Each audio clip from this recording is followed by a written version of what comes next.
In this tutorial, we'll be learning how to taper our pant pattern. We'll need a few tools before we start, the first being a clear drafting ruler. This one's divided into increments of 1/8 and then further along the edge by 1/16. You'll need a metal ruler for cutting. You'll need some sort of cutting tool, either scissors, rotary cutter, or X-Acto knife, a tracing wheel. If you don't have a tracing wheel, you don't have to go out and buy one. You can use a pin or a thumbtack to achieve the same results.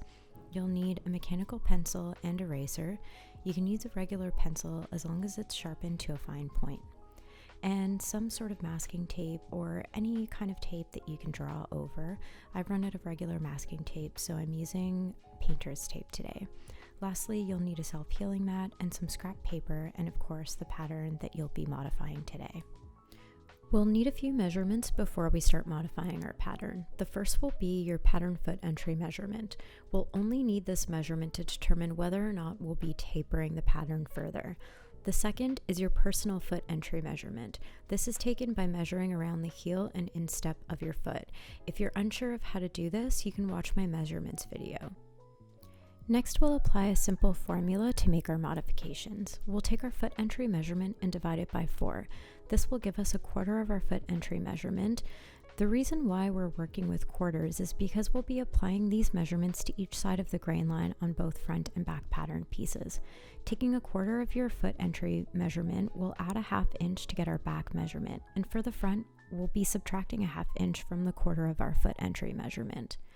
As an example, I've used my foot entry measurement of 11.5 and divided it by 4, which gives us 2 7/8. I'll take that 2 7/8 and I'll add a 1/2 inch to give me my back measurement of 3 3/8. I'll do the same for the front as well, taking 1/4 of my foot entry measurement and then subtracting this time a 1/2 inch from the 2 7/8 to give me 2 3/8. It's really important to double check your calculations before you start modifying your pattern. To do this, just double your back and front measurements and their total should equal your foot entry measurement. Using your own measurements, follow along in this tutorial as we apply these changes to our pattern. With me, I have both my front and back pattern pieces. An easy way to identify the two without looking at the pattern label is the back hem area will always be wider than the front. And this is because we always have to consider our anatomy when drafting. And naturally, there are more curvatures to the back of our bodies below the waist than the front. If we were to apply the exact same changes to both front and back for the taper, it would result in a seam that skewed and pulled towards the back of our bodies, since we haven't accounted for the added curvature of our calf muscles. We'll begin by adding the seam allowance back to our pattern. In this case, this pattern uses a seam allowance of a 1/2 inch, so aligning my 1/2 inch mark on the ruler to the outer edge, I'll draw in my seam allowance on both the back and front pattern pieces.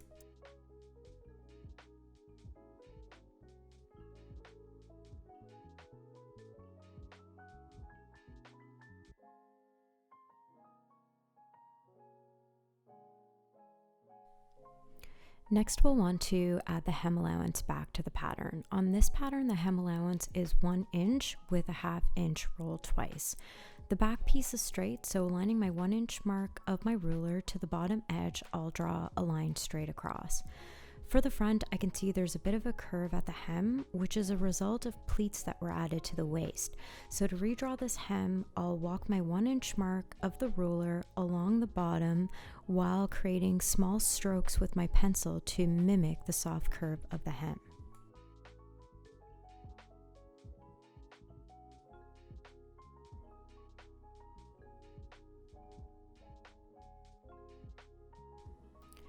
Next, we'll be applying the measurements from our formula earlier to both sides of the grain line.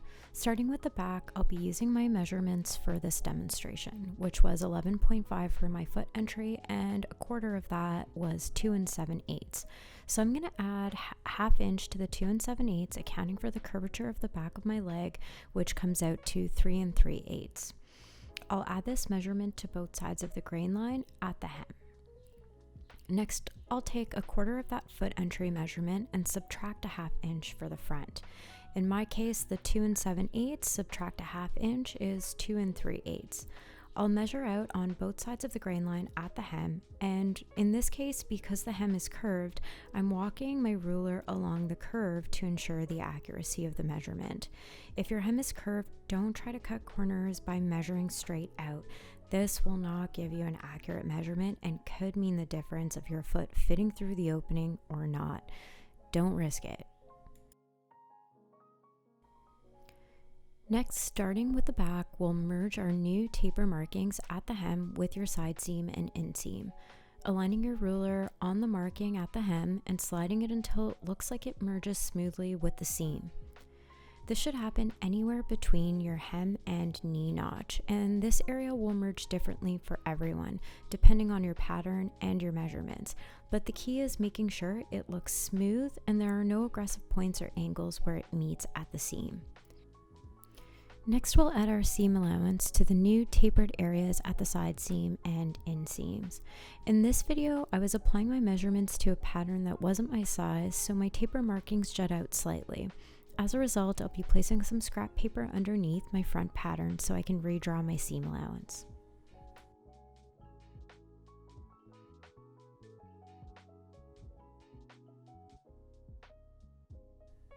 I always recommend erasing any lines or markings that you're no longer going to be using in order to avoid being confused by them.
Next, we need to redraw the hem allowance. Starting with the back, we're going to fold the line we've drawn at the hem.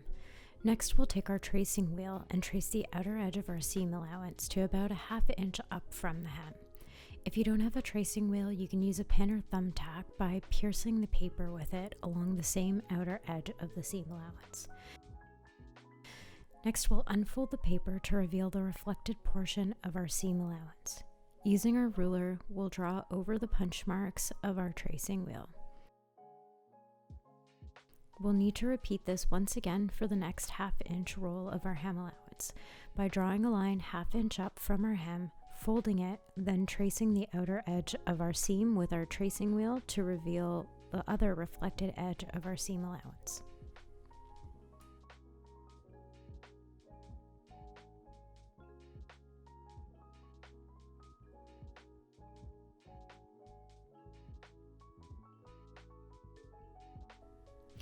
Lastly, we'll trim away any excess on the pattern to reveal the new tapered shape.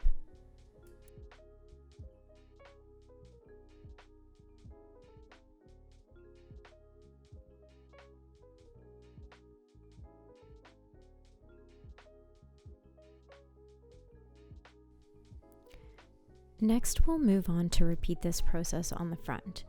Now, although it's not impossible to fold on a curved line, it's not necessary to fold it entirely at the hem since we only need to lay it flat within the ½ inch seam allowance area.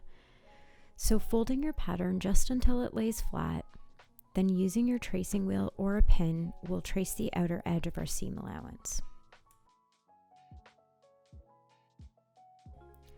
For the next hem allowance roll, I'll align the ½ inch mark of my ruler with the top of the curve at the seam and create a short fold line on both sides. I'll fold the patterns along these lines and use my tracing wheel to complete the hem allowance. Once I've drawn my new lines in, I'll cut away the excess of my pattern to complete the taper of my pant.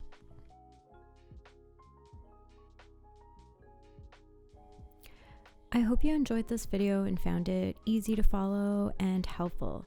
If you have any questions, please leave them in the comments below, and if there are any topics related to pattern modifications that you want explained, let me know and I'll do my best to create a video for them.